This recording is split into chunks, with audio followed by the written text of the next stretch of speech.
Hello प्यारे बच्चा लोग, कैसे हो? जैसे कि पहले की वीडियो में हमने चैप्टर 3 के आईएमपी क्वेश्चन देखे थे या फिर आईएमपी मेथड। इस वीडियो में हम चैप्टर 4 के आईएमपी मेथड देखेंगे 10th क्लास के। तो इसमें आईएमपी मेथड एक है वैविक्तर यानी डिस्क्रिमिनेशन, इसको हम डी से डोनेट करते हैं, यानी डी मतलब कि डिस्क्रिमिनेशन, विविक्तर। इसमें आपको इन शर्तों को याद रखना है। यदि हम मैथ सॉल्व करते हैं और डी जो होता है यानी विविक्तर जो होता है वो 0 से बड़ा आता है तो दो हमें भिन्न मूल मिलेंगे, यानी कि अलग अलग एक्स का मान जो होगा दोनों अलग अलग आएगा। और अगर डी यानी इसको सॉल्व करने पे डी बराबर 0 आता है तो दो बराबर मूल यानी दोनों एक जैसे मिलेंगे। अगर एक साइड एक्स बराबर 0 आ रहा है तो दूसरी साइड भी एक्स बराबर 0 ही आएगा। अगर डी 0 से छोटा होता है तो कोई मूल नहीं मिलेगा। ये शर्त तो बहुत ज़रूरी होती है। अगर कोई मूल नहीं मिल रहा, अगर इसमें ये शर्त लग जाती है कि भाई डी हमारा 0 से छोटा आ गया तो कोई मूल नहीं मिलेगा, आप उस मैथ्स को कितनी सॉल्व कर लो उसमें कोई मूल नहीं आएगा।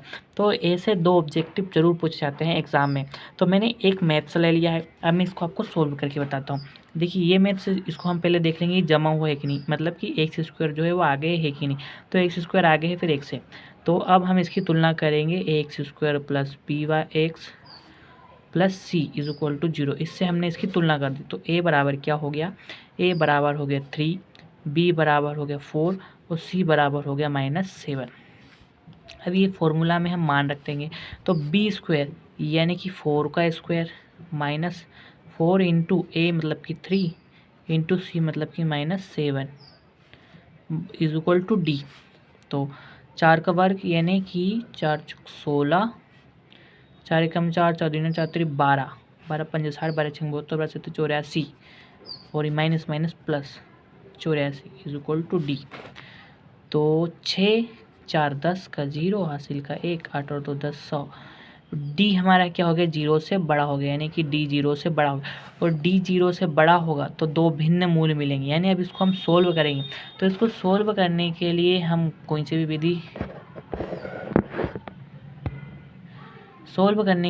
भी विधि यूज़ कर सकते हैं।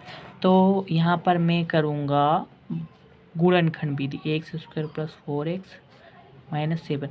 गुणनखंड विधि क्या होती है बच्चों, जो आगे की होता है उसको और इससे गुणा करें तो 3 इंटू -7 इज इक्वल टू 7 3 की 21 माइनस का 21, गुणा करें तो 21 आई और जोड़ने घटाने पर प्लस का 4 आए।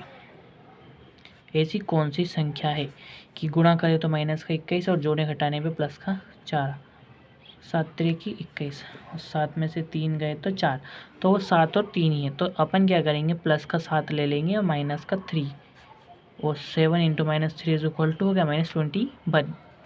तो 3x स्क्वायर गुणनखंड हमें इसका करना है तो बड़ी संख्या हम हमेशा आगे लिखेंगे। तो प्लस का 7x माइनस का 3x -7 इज इक्वल टू 0।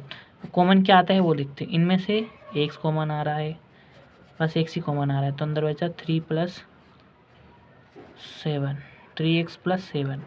तो यहाँ से क्या आ रहा है, यहाँ पर माइनस का 1। अगर दोनों में से कुछ कॉमन नहीं आएगा तो प्लस माइनस कॉमन आएंगे, मतलब 1 तो कॉमन आना ही है। तो अंदर क्या बचा 3x + 7 इज इक्वल टू 0।